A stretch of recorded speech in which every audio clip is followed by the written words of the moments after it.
How to find and remove linked third-party apps on your Gmail. Click to Gmail. Click on gear icon.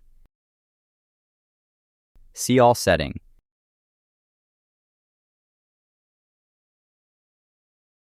Click to Accounts and Import. Other Google account settings. Security. Scroll down. Your connections to third-party apps and services.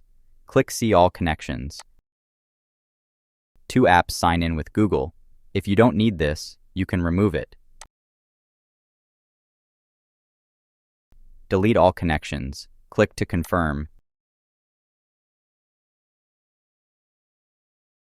OK. Deleted this app.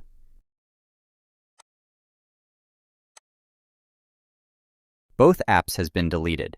If you helpful this video, please subscribe my channel. Thank you for watching.